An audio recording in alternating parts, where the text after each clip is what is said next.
네, 김민하 시사평론가, 장예찬 청년재단 이사장 두 분과 함께하겠습니다. 안녕하세요. 안녕하세요. 네, 유튜브로 지금 저희 모습 생중계되고 있으니까요. 유튜브 MBC 라디오 시사 채널로도 함께해 주시면 감사하겠습니다. 흑산도, 홍도, 군산시, 고창군, 김제시, 부안군 지역에 강풍 경보가 발효됐다고 하니까요. 해당 지역에 계신 노약자분들은 유의하시기 바랍니다. 네, 김민하 평론가가 가져오신 오늘의 뉴스 어떤 것입니까? 네, 진실과 화해를 위한 과거사 정리위원장의 과거 행적 논란입니다. 진실화해위원장이라면 과거에 발생했던 아픈 사건들, 그 부분에 대해서 화해도 이루고 진술도 밝히다 이런 건데, 그 위원장이 과거에 했던 발언들이 논란이 되고 있다면서요? 그렇습니다. 계속 이제 여러 가지 보도가 나오고 있는데요. 예. 이 모든 문제가 되는 걸 다 소개할 수는 없고, 네. 많이 보도가 된 내용 위주로 말씀드리면, 일단 5.18 민주화 운동과 관련돼서 헬기 사격이 있었다는 것은 허위 사실이다라는 주장을 담은 논문을 쓴 적이 있다.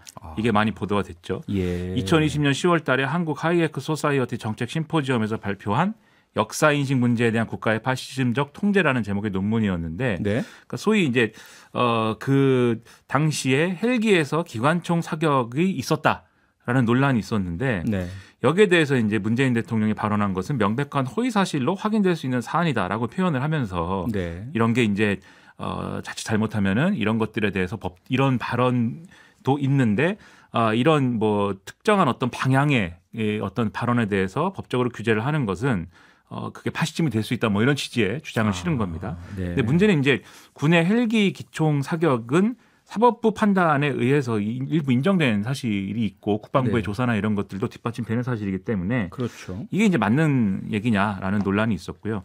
그리고 이제 2011년에 제주에서 제주 4.3 사건 교과서 수록 방안 공청회가 있었는데, 이때 이 4.3 사건에 대해서 남로당을 중심으로 한 공산주의 세력에 의한 폭동이다라고 주장한 바도 있었습니다. 그리고 또 2013년에 이제 보수 매체 칼럼에서 5.16 쿠데타를 이제 혁명으로 표현하기도 해서, 이런 네. 것들이 이제 역사관이랄지 이런 게 이 측에 맞는 거냐, 여러 가지 논란이 지금 벌어지고 있는 것이죠. 네.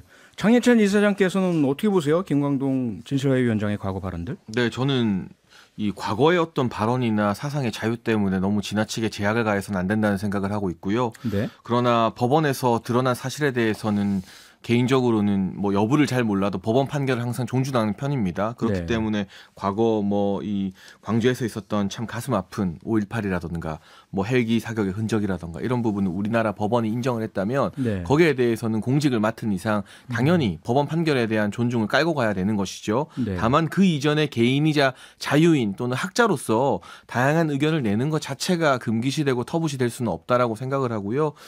이분이 이제 진실화해위원장으로 임명이 되어서 어떤 활동을 할지 좀 지켜봐야 되겠습니다만, 네. 역사에 대한 다양한 갈래의 시각이 있는 것인데, 소위 말하는 진보적 시각의 역사관을 가진 분들만 그렇다면 이 과거사나 이 진실화해위원장 자리에 오를 수 있는 것인가. 이번에 경사노위 위원장으로 임명된 김문수 전 지사에 대해서도 민주당이 비슷한 유의 과거 발언을 가지고 비판을 많이 제기했었는데, 네. 개인일 때 본인의 어떤 사상의 자유, 양심의 자유에 입각한 이 다양한 역사적 평가나 발언과 공직을 맡은 이후의 어떤 언행과 발언에 대해서는 평가의 무게추가 달라야 한다고 생각을 합니다. 그래서 제가 100% 동의하지 않더라도 김광동 신임 위원장이 가지고 있는 개인으로서의 시각을 존중하며, 다만 이제 공직자가 된 이상 조금 더 이 우리 사회에서 어떤 법원의 판결로 나온 사안, 합의된 사안에 대해서는 그 판결을 존중하되, 좀 다양한 역사관, 사실 보수 진영에서는 지난 5년 동안 우리 역사관이나 이 과거를 바라보는 시각 자체가 너무 지나치게 이 진보적 세계관으로 많이 경도되었다라는 문제의식을 가진 분들도 적지 않거든요. 그 중간점을 찾는 노력을 해주셨으면 좋겠습니다. 네. 과거에 사인으로서 한 발언, 공직을 맡은 이후에는 그렇게 하지 않으면 된다라는 그런 말씀이신 것 같은데요. 김민하 평론가 어떻습니까? 그런 이 자리, 진실화해위원장으로서의 자리가 과거 이런 발언들이 전혀 문제가 되지 않는, 지금부터만 잘 여기 맞는 말씀만 하시면 되는 그런 자리로 보세요? 어떻게 보세요? 그러니까 이런 자리는 인사청문회가 있는 자리도 아니고, 예. 이제 임명하면 이제 직을 맡게 되는 자리인데, 네. 그러면 국민과 언론은 그러면 과거에 있는 발언을 토대로 이 사람이 직에 적합한 인사인가를 판단할 수밖에 없는 것이고, 네. 그거에 대해서 이제 별도로 분리해서 판단하자라는 거는 제가 볼 때는 우리 정치 현실에서는 한계가 있는 말씀이라고 생각이 되고요. 네. 적어도 그렇게 얘기를 하려면 이 김광동 위원장이 이렇게 언론에서 이렇게 문제 제기가 나오고 지적이 나오면 거기에 대한 입장을 그럼 얘기를 해야 됩니다. 과거에는 내가 이렇게 생각을 했었는데 네. 이러저러한 과정을 겪다 보니까 그것이 좀 어떤 좀 잘못됐던 판단이었다는 것을 이제 알게 됐고 그렇기 때문에 직을 맡아서는 그런 과정을 거치지 않고 이제 직에 충실한 그러한 뭔가 역할을 하겠다. 뭐 이런 설명이 돼야 되는데 예. 뭐 직에 충실한 뭔가를 하겠다는 말씀을 이제 취임사를 통해서 했는데 이전에 이제 했던 주장 특히 이제 역사관 특정한 이제 뭐 뉴라이트 역사관이다라고 하는 거는 변론으로 치더라도 네. 4.3 사건은 공산주의 세력에 의한 폭동이다 이런 발언은 이 직하고 직접적으로 연관되는 부분이 있을 수가 있기 때문에 해명이 돼야 된다고 보거든요. 근데 그런 발언은 또 없어요. 그러니까 지금 진실화해인은 이 지금 어떤 역할을 하는 곳이냐를 보면 예. 한국 전쟁 또 군부 이런 데서 이제 일어났던 국가 폭력에 의한 피해를 규명을 하고 국가의 책임을 밝혀내고 사과를 권고하는 기관이고 그다음 위원장이 이제 상당한 역할을 할 수밖에 없기 때문에 입장이 중요한데 네. 예를 들면 4.3 사건이 뭐 직접적으로 지금 뭐 이 2기 이제 위원회의 이제 어떤 대상 사건은 아니지만 네. 당시에 이제 독재 정권이라든가 군부에서 자행한 일들에 대해서 이런 입장을 가지고 있다고 하면은 과연 이제 이 역할을 할 수 있겠느냐 위원회가 이런 의문은 당연히 드는 거거든요. 예. 거기다가 과거에 이제 2009년에는 이 위원회가 제대로 이제 활동을 할 수 있겠느냐에 대해서도 좀 의문을 가진 그런 발언도 했어요. 아, 진실화해위원회 자체에 대해서요. 그렇습니다. 과거사위원회나 각종 시민단체 위원회 활동이라고 보는 것은 어떤 의미에서 위원회 정치고 그것이 바로 소비에트 정부다 이렇게 얘기를 했는데 네. 제가 소비에트 정부인지는 모르겠는데 이렇게 이 기관의 어떤 임무나 이런 것에 대해서도 좀 의문을 품었던 분이라고 하면 네. 그러면 이제 직에 맞는 적합한 인물인지에 대해서는 우리 국민들 입장에서는 의문을 가질 수밖에 없고 그런 점에서는 이제 부적절한 인사가 아니냐 이런 얘기 안 나올 수 없다는 거죠. 네. 예, 혹시 뭐 장혜찬 이사장님 덧붙일 말씀 있으세요? 근데 사실은 제가 뭐 이분의 과거 발언, 개별 발언 하나하나를 가지고 거기에 대해서 옳고 그르냐를 따지는 건 좀 무의미한 것 같고요. 네. 뭐 언론이나 시민사회에서 문제 제기를 했으니까 진실 화해를 위한 이 과거사 위원장으로서 앞으로 주요한 국면에서 어떤 모습을 보여주는지로 좀 평가를 받았으면 좋겠고 다만 네. 한 가지는 저는 2009년에 이 김강동 위원장이 했다는 시민단체 위원회 정치다라는 데는 일정 부분 동의를 하는데 이게 단순히 과거사위원회만 말하는 것이 아니라 정부 산하의 여러 가지 뭐 시민단체나 이 시민사회가 참여하는 위원회들의 면면이나 구성이 좀 지나치게 편향적이다라는 지적을 보수 지정에서 많이 하고 있어요. 거기에 대한 균형을 맞출 필요가 있고 소위 말해서 시민단체를 많이 만드는 게 뭐 글로벌 스탠다드인 것처럼 권장사항이 됐지만 결국 국가 세금으로 그냥 정치적 성향을 가진 사람들 일자리 만들어주고 그러다가 그 시민단체 사람들이 전부 다 특정 정부 들어서면 공직으로 가고 관직으로 가고 하는 것들 우리가 지난 기간 동안 뭐 보수 진보할 것 없이 많이 보지 않았습니까? 거기에 대한 문제의식 발언이라고 보여지고 그런 문제의식을 가졌던 분인 만큼 이 진실화해위를 운영하는 데 있어서 뭐 정치적인 입김과 무관하게 그리고 뭐 여론과 무관하게 학문적 팩트에 근거해서 과거사에 대해서 좀 냉철하게 봐주셨으면 좋겠습니다. 네, 소비에트라고 하는 거는 그냥 위원회를 말하는 게 아니거든요. 네. 그러니까 일반적으로 위원회를 영어로 번역한 게 소비에트 아니지 않습니까? 아니죠. 러시아어 번역어가 아니지 않습니까? 네. 소비에트라는 거는 특정한 정치적 목적을 가진 러시아 혁명기에 설치됐던 기관인 것이고 그렇죠. 그게 소련 체제에서도 유지됐던 일종의 이념 편향적인 어떤 표현인 거예요. 이건 결국. 네. 그리고 이전에 이제 뭐 앞서 말씀드렸듯이 4.3은 공산주의 세력에 의한 폭동이랄지 이런 인식을 가지고 있는 사람들이 왜 이런 직을 맡아야 되는 거냐에 대해서 의문이 제기될 수밖에 없고 이게 처음 나오는 얘기가 아니고 자꾸 반복됩니다. 그래서 저는 그러니까요. 반복이 된다라고 하면은 예. 저는 윤석열 대통령이 이런 인사들만 사실 모으고 있는 거냐 뭐 이런 비판도 있으니까 그 점에 대해서는 인사원칙이나 이런 것들을 한번 점검해 볼 필요가 있어요. 대통령이. 네. 그리고 저는 주변에 있는 분들이 이런 이제 인사가 반복되는 것에 대해서도 뭔가 이제 대통령에게 직언을 하고 진언을 좀 해야 된다고 생각을 하는데 제가 좀 의문이 되는 거는 진언하는 사람도 있었을 것이다. 아하. 라고 생각을 합니다. 왜냐하면 네. 얼마 전에 이제 동아일보의 인터넷 방송에 이제 뭐 이렇게 보도됐던 바를 제가 말씀드린 적도 있는데 이상민 해안부 장관에 대해서 대통령실의 일부 참모들이 이건 좀 이 여당 내에서 예를 들면 경질이나 이런 게 필요하다고 한다. 이 의견을 전달했더니 대통령이 거기에 대해서 무슨 민주당 같은 얘기를 하느냐라고 말씀했다라는 보도가 있었어요. 네. 이 얘기는 뭐 이런 표현의 어떤 뭐 자극적이고 뭐 이런 걸 다 떠나서 직언을 하는 것이 이런 정파적인 어떤 성격을 가지고 있다라고 판단을 하면은 받아들이지 않고 있는 것이 아닌가라는 의문을 좀 갖게 되거든요. 근데 그러면 안 되고 계속해서 김문수 경산호 위원장의 경우에도 뭐 이 이른바 극우 인사라는 사람들하고 같이 행보를 하고 뭐 이런 논란이 있지 않았습니까? 네. 이 인사 원칙을 점검해 볼 필요가 있다. 저는 그렇게 생각을 합니다. 알겠습니다. 네, 두 번째 뉴스로 넘어가 보죠. 장혜찬 이사장께서 가져오신 뉴스는 오디오를 먼저 듣고 이야기 나눠보도록 하겠습니다. 지금 이제 룰 변경 얘기가 계속 나와요. 당신대 민심을 9대1 또는 10대 0 얘기까지 나와요. 어떻게 보십니까? 저는 뭐 9대1 또는 10대 0은 역선택 방지가 아니고요. 국민의힘 지지층 배제하는 거라고 봅니다. 국민의힘 지지층에는 당원도 있지만 비당원도 있거든요. 그리고 지금도 사실은 민심에서 역선택 방지 조항이 들어가 있습니다. 지금 현재 7대 3이라고 하는데 그 3, 즉 30%는 역선택이 아니라 우리 지지층이거든요. 그러니까 비당원 우리 지지층을 배제한다는 말은 국민의힘 지지층을 배제하겠다는 이야기죠. 그분들에게도 그래서 비율 들어서 말씀을 드리면 뭐 일반 반장 뽑는데 3반 아이들이 와서 해야 되겠느냐가 적절하지 않고요. 사실은 일반 반장을 뽑는데 일반 아이들 중에 절반을 투표를 못하게 하는 그런 방법이라고 생각합니다.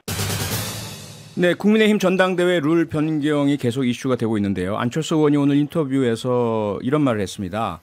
오히려 9대1, 10대 0 등으로 당심의 비율을 높이고 민심의 비율을 낮춘다면 국민의힘 지지층을 배제하는 거다.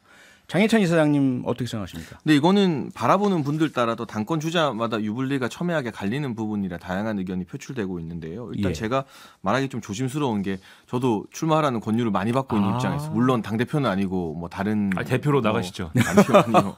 뭐 다른 뭐 청년 최고위원 이런 권유를 많이 받고 있는 입장에서 네. 제 이익과 연관된 것처럼 보일까봐 조심스럽습니다. 예. 그러나 뭐 저 개인적으로는 사실 어떤 룰이든 상관없다라는 입장인데. 네. 이게 9대1로 가는 것 자체가 꼭 민심과 멀어지는 것이냐 나쁜 것이냐라고 하는 시각에는 동의하기가 힘들어요. 왜냐하면 민주당의 당대표를 뽑는 전당대회가 이번에 이재명 대표 선출 전까지만 해도 일반 국민 여론조사 10%밖에 안 했습니다. 이번에 25%로 처음 늘렸거든요. 네. 근데 제가 봤을 때 민심과 가장 괴리된 대표를 이번에 민주당이 뽑은 걸 보면 이걸 10에서 25로 늘렸다고 해서 뭐 민심이 더 반영되거나 더 좋은 대표를 뽑는다거나 하는 건 아니라는 것을 민주당 사례만 봐도 알 것 같고요. 우리가 대선 후보나 이제 공직선거에 출마하는 뭐 시장, 도지사 후보, 국회의원 선거를 뽑을 때는 대부분 5대5의 경선 룰을 채택합니다. 당에서 후보를 내지만 네. 이 전 국민들에게 한 번 더 선택을 받아야 되기 때문이죠. 근데 이게 당내 선거에서 당직자를 뽑는 선거는 우리 당의 어떤 이념이나 철학을 잘 알고 있고 당내 사정 잘 아는 사람을 뽑는 것이기 때문에 당심의 비율을 더 높이는 추세, 이것이 정당 정치의 어떤 책임 정치 구현의 한 방안이라는 주장도 일리가 있기 때문에 네. 저 개인적으로는 7대 3으로 가든 9대 1로 가든 뭐 거기에 대한 제 의견이나 유불리는 없습니다만 네. 마치 9대1 하거나 8대2로 당신 비율 높이는 게 민심과 멀어지는 것이다라는 주장에는 동의하기가 힘들다 정도로만 밝히고 싶습니다. 네. 김민하 평론가는 어떻게 보세요? 이게 뭐 원론적으로는 뭐 9대1로 하든 뭐 10대 0으로 하든 7대 3으로 하든 그 당의 구성원들이 결정하면 되는 일이죠. 다만 네. 그 결정하는 것조차 어쨌든 지금 뭐 책임 있는 공당에서 하는 일이기 때문에 여러 가지 정치적 평가의 대상이 될 수밖에 없는 게 또 정치적인 현실입니다. 그런 연장선에서 보면은 제가 볼 때 7대 3을 뭐 9대 1로 바꾼다 이런 거는 뭐 사실 뭐가 그렇게 중요한 문제인지 잘 모르겠으나 네. 일반 여론조사나 이런 것들을 비율을 두느냐 아니면 그냥 다 이제 당원의 어떤 투표로 맡기느냐 요거는 이제 판단해볼 문제라고 보이거든요. 네. 그런데 이제 이런 건 있어요. 이제 유불리에 따라서 서로 다른 말을 하고 있긴 하지만 예를 들면은 민주당의 경우를 말씀하셨으니까 민주당의 경우에 여론조사에서 유리한 후보하고 그 다음에 소위 말하는 당심에서 유리한 후보가 분명히 차이가 있었긴 했거든요. 그리고 과거에 이제 민주당에서 계속 뽑았던 대표 그리고 뭐 지도부들도 그때 언론이 어떻게 평가를 했냐면은 이 어떤 이 뭐랄까 당원 투표에서 강세를 보였던 강경파들이 지도부를 장악했고 그러한 이제 표심을 등에 업은 대표가 탄생을 했고 네. 그래가지고 당이 폐쇄적인 구조가 되고 반대파를 포용하지 않고 내쫓고 뭐 이래가지고 그래서 당이 바람직한 정치를 하지 못했다라고 하는 평가들이 있었습니다. 민주당에 대해서. 네. 근데 그런 평가들이 있었기 때문에 사실은 국민의힘에서 이제 이렇게 당심 비율을 조정하고 하는 것에 대해서도 똑같은 얘기가 또 나올 수밖에 없는 거예요. 네. 그렇다면 그러한 평가 이 뭔가 그러면 국민의힘이 자기들끼리의 어떤 자기들만의 어떤 리그에서 윤석열 대통령에 대한 어떤 강력한 어떤 그런 어떤 관계 이런 것에만 의존하는 이 당이 되지 않는다라고 하는 것들은 비전을 통해서 보여줘야 될 필요가 있는 것인데 네. 지금 이 룰에 동의하는 분들 9대1, 10대 0의 이제 동의하는 분들의 어떤 주장과 색깔을 보면은 별로 그렇게 보이지가 않았거든요. 국민의힘이 새롭게 어떤 갈 길을 보여주는 것처럼 보이지 않았기 때문에 예. 그런 평가는 앞으로도 이 룰을 이제 고집한다고 하면은 계속 네. 나올 수밖에 없는 것이다라고 생각합니다. 장혜찬 이사장님, 지금 김민남 평론가 말씀 주셨지만 이런 분석도 있습니다. 국민의힘 당원에 대한 분석을 해보면 지역적으로는 대구, 부산 그리고 부산, 경남 쪽에 당원이 훨씬 상당히 많고요. 그렇죠. 집중되어 있고 그다음에 연령별로 보면 60대 이상 분들이 많으시다. 그러면 그 이외에 국민의힘 혹은 보수 지지층은 전혀 전당대회에 참가를 못하게 되는 그럼 안철수 의원의 지적에 상당한 일리가 있는 거 아닙니까? 그러니까 민주당 전대나 경선도 호남 투표가 제일 중요하다라는 이야기 많이 하잖아요. 네. 그렇다고 해서 뭐 민주당 우리가 경선을 보면서 수도권 민심 무시했다는 이야기는 안 합니다. 제가 공교롭게도 일요일에 광주시당에서 특강을 하고 왔는데요. 네. 거기서 광주시당의 청년 당원들이 손수 그 포켓 입당 원서에 뭐 10명, 20명 채운 거 막 보여줘서 제가 가슴이 참 찡했었거든요. 아하. 숫자가 현재 절대적으로 적은 것은 맞지만 당원 네. 투표하게 됐을 때 그렇게 어렵게 모은 광주나 호남 지역의 당원들 또 수도권 당원들은 말할 것도 없고요. 다 투표권을 갖게 되죠. 네. 근데 이 정당 정치에서 이런 고민이 좀 필요한 것 같아요. 저도 이제 대선을 계기로 정당에 들어왔기 때문에 이 고민을 이제 한 1년째 하고 있는데 이 대한민국 정당이 당원들에게 과연 어떤 베네핏 어떤 결속감을 선사해주고 있는가. 당비 네. 1,000원씩 책임당원들에게 받지만 이 7대3으로 하든 9대1로 하든요. 여론조사 한 콜이 일반 당원들의 투표 몇백 배, 몇천 배 효과를 가지고 있지 않습니까? 그러면 정치에 적극적으로 참여하길 원하는 입장에서는 당원 돼서 내가 몇십만 분의 1표 하는 것보다 운 좋게 뭐 2,000표본, 5,000표본 여론조사 한 콜 전화 받는 게 훨씬 더 큰 영향을 미치게 돼요. 그럼 당원들 입장에서는 내가 뭐하러 당비 내고 이 당 행사 가면서 당원하냐라는 물음이 나올 수 있는 거죠. 그래서 네. 이게 비단 이번 여론조사 비율을 어떻게 조정하느냐의 문제가 아니라 국민의힘이건 민주당이건 정당 정치를 하는데 책임 네. 당원들에게 과연 어떤 혜택이나 또는 어떤 결속감을 제공해주고 있느냐라는 본질적인 문구까지 논의가 좀 확산됐으면 좋겠고요. 네. 제가 당권 주자들에게 드리고 싶은 말은 정진석 비대위 지금 엄연한 국민의힘의 지도부입니다. 존중할 필요가 있습니다. 본인에게 유리하고 불리하고를 떠나서 정진석 비대위원장과 비대위원회가 회의를 통해서 결정을 하면 그게 그냥 땅땅땅 결정나는 게 아니라 전국위원회와 상임정국이 의결 절차를 거쳐야 됩니다. 그렇죠. 우리 당원 대표들의 의결 절차를 거치고 어떤 식으로도 룰 개정이 이루어지면 네. 선수로 뛸 분들은 거기에 대해서 왈가왈부하지 않는 게 맞아요. 뭐 지난번 경기도지사 선거 5대5로 했는데 진 분이 뭐 대통령 때문이다 뒤끝 뿌리는 거 얼마나 볼썽사납고 구질구질합니까? 아하. 제가 대놓고 유승민 전 의원 이야기하는 거예요. 네. 그런 선수는 룰이나 심판에 대해서 이야기하지 말고 네. 앞으로 나올 전당대회에 대해서도 뭐 당대표든 최고위원이든 나가려는 분들은 어떤 룰이 주어지든 지금 선택을 받은 지도부인 정진석 비대위의 결정에 대해서 순응하고 네. 그게 나한테 좀 유리하든 불리하든 최선을 다해서 싸우겠다라고 하는 게 선수의 자세죠. 네. 룰이 결정되면 아마 거기에 따른다고 하겠죠. 안 따르면 전당대회를 나오지 말아야 되는 거죠. 네. 대개 이제 전당대회 룰 갖고 얘기를 하면 어느 정당에서든지 이 룰을 가지고 당권자들이 다 한마디씩 하고 예. 서로 싸웁니다. 그랬던 역사가 있는데 네. 결국 결정하면 따르게 되거든요. 그런데 저는 말씀하신 대로 진성당원제와 연관된 선출 방식을 고민해야 된다. 그리고 그것을 정당 정치의 어떤 전형으로 만들어가는 고민이 필요하다. 정말 동의하는 말씀이고 좋은 말씀인데 네. 그것의 역효과를 2012년부터 시작된 민주당의 어떤 진성당원제화에서 팬덤 정치라든가 이런 비판으로 지적을 해왔던 거예요. 그거를. 예. 그러면 그걸 극복할 수 있는 방안이라는 거는 그 출마하는 사람들, 정치인들이 책임 있는 역할을 또 하는 거거든요. 책임 있는 역할이라는 거는 그 당원들의 요구와 당원들의 주장이 잘못되고 이 대통령과 정부를 잘못된 방향으로 가는 방향이라고 하면은 나서서 그걸 설득하고 나서서 그게 아니다라고 말하고 그 결과에 책임지는 정치입니다. 그 정치가 같이 갈 수 있어야 지금 말씀하신 진성당원제라고 하는 그 책임당원제라고 하는 그것에 의한 선출 방식이 가능하다. 그 역할을 장해찬 이사장님이 해줄 걸로 믿는다. 단순히 네. 7대3 9대1이 아니라 이 예. 논의가 됐으면 좋겠어요. 정당 정치가 당원들에게 무엇을 제공할 것이냐. 네. 근데 그 논의가 없으니까 사실은 좀 유치하고 한심한 아하. 논란이 되는 거죠. 쓴소리 기대합니다. 유불리만 따지니까 말이죠. 알겠습니다. 오늘 여기까지 하죠. 김민하 평론가, 장인찬 이사장 두 분과 함께했습니다. 두 분 수고하셨습니다. 고맙습니다. 고맙습니다. 평일 저녁 6시 5분에 여러분을 찾아갑니다. MBC 라디오 표창원의 뉴스 하이킥.